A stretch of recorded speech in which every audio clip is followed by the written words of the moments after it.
I'm going to explain to you why I don't think AI is going to destroy photography at all. Of course, there are going to be some exceptions, and we'll get to those a little bit later on.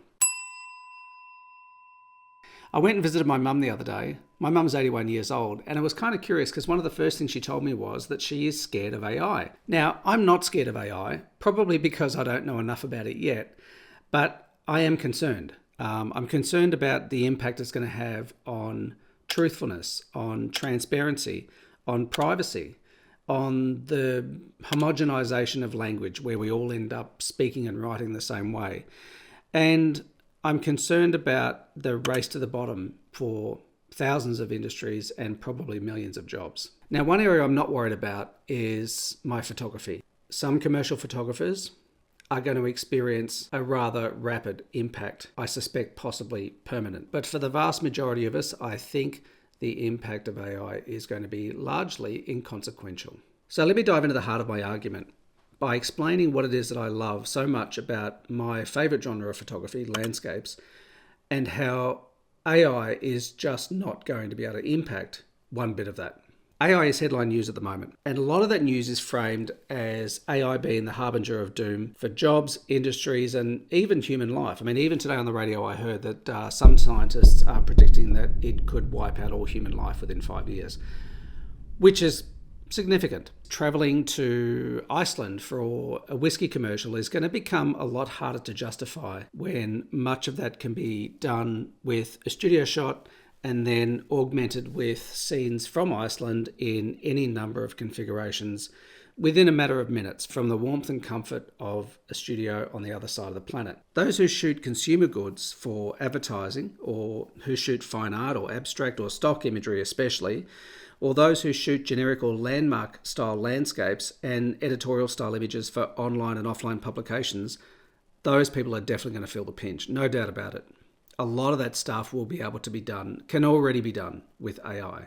Apple's Vision OS was just announced, and it promises an immersive experience unlike anything we've seen before. But in a culture stricken with absurd levels of attention deficit disorder, fueled by the dopamine mainline from this little device and all the apps that inhabit it, augmented reality and AI will, for thousands, probably millions of people, blur the lines of reality so convincingly that identifying what's actually real will eventually become a lost cause. People like me can and will simply choose not to participate. But think of the millions of kids growing up with this who will believe that it's just normal, just like they think doing a 10-second dance on TikTok is perfectly normal. Like thousands of other, I would hope to think, enlightened souls, I dumped Facebook, Instagram, and Twitter a couple of years ago. And as for Snapchat, TikTok, butt plug, whatever else you can throw at me, no thanks. I shot commercial images for decades, mostly for car and motorcycle magazines and then later on for corporate clients. But I quit doing it for money about 8 years ago. So now I just roll the fee for photography into whatever project it is that I'm creating, whether it's a website, a marketing campaign, or a video project. So the bulk of my photography these days is purely for pleasure, and it's mostly landscapes. And one thing I've been saying ad nauseum is that for me, the photos I make don't matter anywhere near as much as the process of making those photos. Now, I say this from the perspective of somebody who used to be hyper-focused on outcomes, on the images themselves, because that's how I earned a large chunk of my income, was from the images. But these days, photography is my reason to go outside and be in nature. It's the trigger for my why, which has shifted from create great photos to slow down, de-stress, and enjoy the practice of capturing nature's beauty and being present in it. And the bottom line is, AI can't do that for me. Only I can do that for me. And it will always be that way.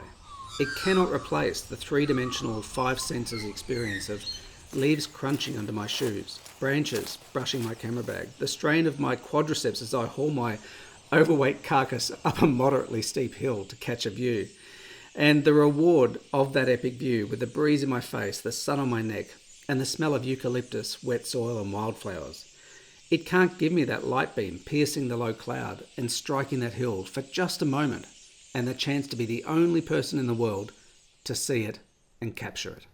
AI can't replace my aimless wanderings in the car or on foot, exploring my own piece of this beautiful planet, being alone with my thoughts, with my hand out the window, catching the wind as I travel down another road I've never explored before.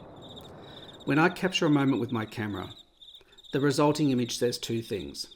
I was here and I created this. And AI will never do that for me. Likewise, it would never replace the feeling of a beautifully engineered lens in my hands, the biting cold of the pre-dawn fog, the absolute uniqueness of a special moment, witnessed only by me, captured only by me.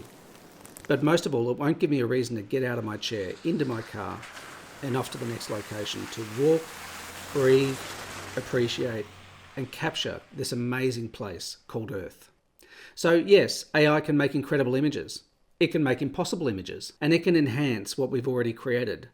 But it can't replace the human experience of doing it ourselves and the immeasurable rewards we get from that. Artificial intelligence and augmented reality will change the world, and it will change the lives of some commercial photographers. There's no doubt about that. But I still think the impact is going to be minimal for many photographers. Other photography that I think will survive or even benefit from the enhanced editing capabilities offered by AI are going to include wedding photographers, because that is about as unique as it gets. It's time specific, location specific, subject specific. So you can't fake that with AI. Not for the clients, not for the people getting married. Yes, if you want to do generic stock wedding photography, sure, you can do that with AI. But I'm talking about people who photograph weddings for the wedding clients. Portraiture, where the subject is the client, or where images of the subject are required for a client. If you're just talking generic portraiture, again, of course, yes, that can be generated with AI, and you can get that sort of stuff off stock libraries now, which ironically are serving up almost as many AI images now as they are real images. So stock photography is going to be dead in no time, I think. Other areas of photography that I think will survive the scourge of AI include street photography, because that is essentially documenting what is actually happening. Photojournalism for the same reasons. Sports, again, same reasons, very time, location, and circumstance specific. Architecture, again, unless it's generic. All of these categories of photography, of course, if we're talking generic stuff for advertising, marketing, stock photography, then of course AI can do a lot of that. But where the subject matters, the location matters, the timing matters, the circumstances matter, then AI can't replace any of these. As for non-commercial photography, people who do photography for the pleasure of it, like I do now, for the bulk of it, for the bulk of my photography, things won't change at all. Those who value the slow, deliberate practice of planning an adventure, wandering through a meadow, and being the only person for miles around, well, AI will neither add anything nor take anything away from that. Even with computational photography found in smartphones and now soon to be in a mirrorless camera near you, the process will remain the same. Sure, you will get enhanced dynamic range, color fidelity, flexibility, ease of use, all that sort of stuff. But the process of going out and enjoying photography won't change. Somewhere on a windswept hill, many years from now, I'm betting you will still find a man or a woman engrossed in the thrill of engaging with the landscape and capturing a moment that is only available to them, and only in that moment. That's the future that I see.